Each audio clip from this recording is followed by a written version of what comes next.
Los extraterrestres han sido un tema ampliamente debatido en nuestra cultura durante generaciones.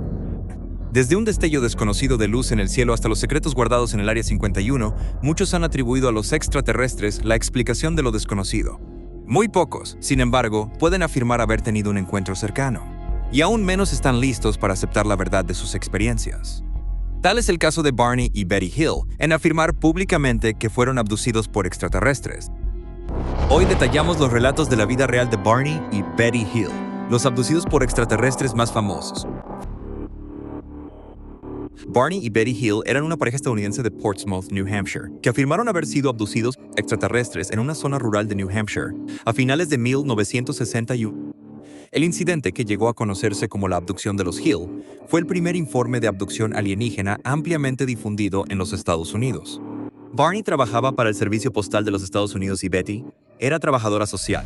Activos en la congregación unitaria local, los Hill también eran miembros de la ACP y líderes comunitarios, y Barney formaba parte de la Junta Local de la Comisión de Derechos Civiles de los Estados Unidos. Según varios informes proporcionados por los Hill, el supuesto avistamiento de ovni ocurrió el de septiembre de 1961 alrededor de las 10:30 de la noche, cuando la pareja regresaba a Portsmouth después de unas vacaciones en las cataratas del Niágara y Montreal. Justo al sur de Lancaster, Betty Hill afirmó haber presenciado un punto brillante de luz en el cielo que se movía desde debajo de la Luna y el planeta Júpiter hacia arriba, al oeste de la Luna. Ella pensó que solo era una estrella fugaz, pero no pudo explicar cómo se movía hacia arriba. Como se movía de manera errática y se hacía más grande y brillante, Betty le pidió a Barney que detuviera el auto para verlo más de cerca. Usando binoculares, Betty vio lo que pensó que era un platillo volador, una nave de forma extraña que destellaba luces multicolores y cruzaba por delante de la Luna. Barney observó lo que dedujo que era un avión comercial viajando hacia Vermont. Sin embargo, pronto cambió de opinión después de ver que la nave giró y descendió rápidamente en su dirección. Rápidamente regresaron a su auto y condujeron hacia un tramo de carretera llamado Franconia Notch. Los Hill continuaron lentamente por la carretera aislada para observar el objeto mientras se acercaba. En un momento, pasó por encima de un restaurante y una torre de señales en la cima de la montaña Cannon y salió cerca de una serie de acantilados de granito conocidos como el Viejo de la Montaña. Betty declaró que medía al menos 1,5 veces la longitud del perfil del acantilado de granito, que tenía 40 pies de largo y que parecía estar aproximadamente a 1 milla al sur de Indian Head. La pareja dijo que el objeto descendió rápidamente hacia el vehículo, haciendo que Barney se detuviera en medio de la carretera vacía. La enorme nave se mantuvo suspendida a metro del Chevrolet Bel Air de 1957 de los Hill y llenó todo el campo de visión de su parabrisas. Llevando su pistola en el bolsillo, Barney salió de su vehículo y se acercó al objeto. Usando los binoculares, Barney dijo que vio a casi una docena de figuras humanoides asomándose por las ventanas de la nave, mirándolo fijamente. Al unísono, todos menos una figura se movieron hacia lo que parecía ser un panel en la pared trasera del pasillo que rodeaba la parte delantera de la nave. La única figura que quedaba siguió mirando a Barney y le transmitió un mensaje que parecía decirle: «Quédate donde estás y sigue mirando». Barney recordaba haber visto a los seres humanoides vistiendo uniformes negros, brillantes y gorras negras. Luces rojas en lo que parecían ser el agua empezaron a salir telescópicamente de los lados de la nave. Descendió desde la parte inferior. La nave silenciosa se acercó a lo que Barney estimó que eran entre 15 y 24 metros por encima de él y a unos 91 metros de donde estaba parado. Cuando la nave silenciosa empezó a acercarse a donde estaba Barney, él apartó los binoculares de sus ojos y corrió de regreso a su auto, en un estado casi histérico, a Betty, que estaban a punto de ser capturados. Vio que el objeto de nuevo cambió su ubicación hasta que aterrizó directamente sobre su vehículo. Mientras los Hill huían para salvar sus vidas, escucharon una serie rítmica de pitidos y zumbidos, y una sensación de hormigueo recorriera sus cuerpos. Luego entraron en un estado alterado de conciencia que los dejó aturdidos. Una segunda serie de pitidos y zumbidos devolvió a la pareja a la plena conciencia. Descubrieron que habían viajado casi 35 millas hacia el sur, pero solo tenían recuerdos vagos y fragmentados de ese tramo del camino. Recordaron haber hecho un giro repentino y brusco sin planearlo, y observar un orbe llameante en el camino. Al llegar a casa alrededor del amanecer, los Hills afirmaron que tenían algunas sensaciones e impulsos extraños que no podían explicar fácilmente. Betty insistió en que su equipaje se mantuviera cerca de la puerta de la casa. Sus relojes se detuvieron al mismo tiempo y nunca volvieron a funcionar. Barney dijo que la correa de cuero de los binoculares estaba rota, aunque ni siquiera recordaba que se hubiera roto. La pareja se dio una larga ducha para eliminar una posible contaminación, y cada uno hizo un dibujo de lo que habían observado.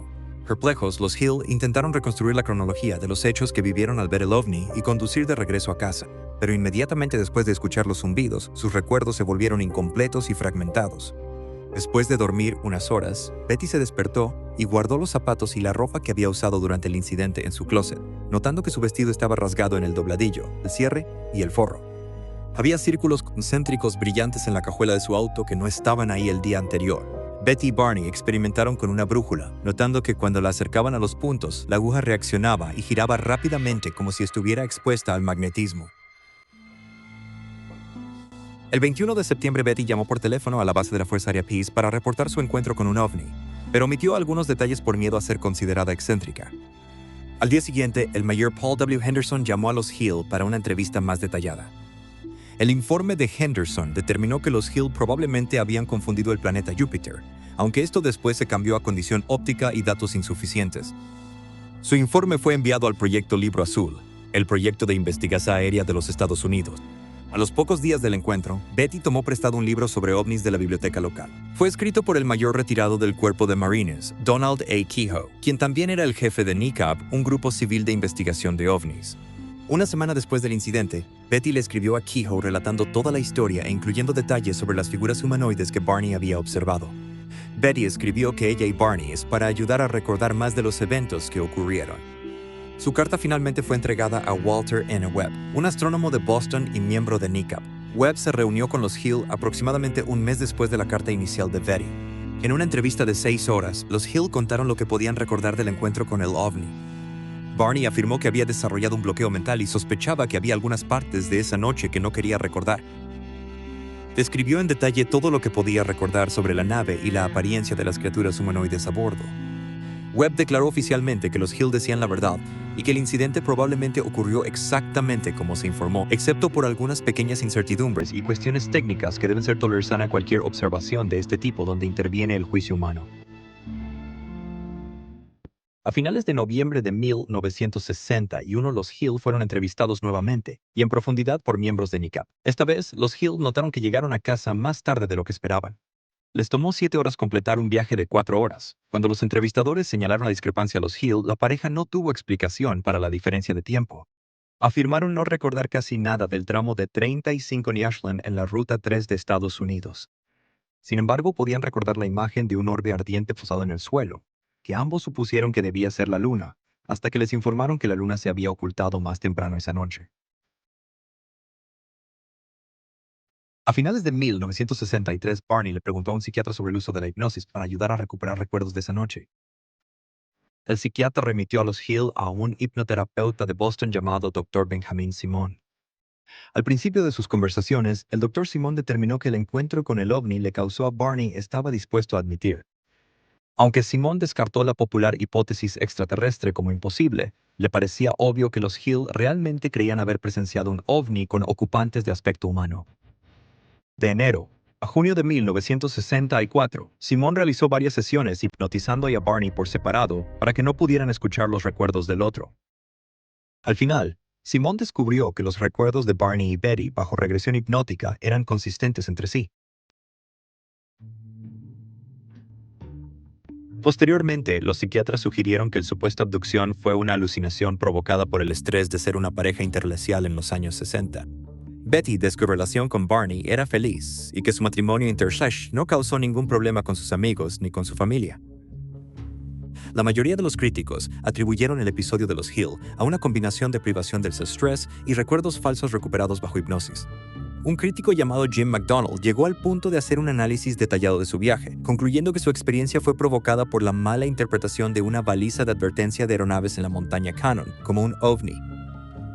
McDonald señaló que desde la carretera que tomaron los Hill, la baliza aparecía y desaparecía exactamente al mismo tiempo que la pareja describió ver aparecer y desaparecer el ovni. La historia de los Hill ha sido la cultura popular, películas y programas de televisión docenas de veces desde principios de la década de 1960. La pareja fue interpretada notablemente por James Earl Jones en la película para televisión de 1975 OVNI, y fueron el tema principal en un episodio de la miniserie Cosmos de Carl Sagan. Más recientemente, la serie original de History Channel, Proyecto Libro Azul, basó su episodio titulado Abducción en el incidente OVNI de Barney y Betty Hill. Entonces, ¿tú qué crees? ¿Crees que la abducción de los Hill es solo otro engaño o un intento de llamar la atención del público? ¿O te inclinas a creer que no somos los únicos aquí y que los Hill realmente experimentaron lo que afirmaron esas noches? Escríbenos en los comentarios y cuéntanos si has tenido un encuentro similar al de los Hill o si tienes alguna razón para creer que la visita no es tan descabellada.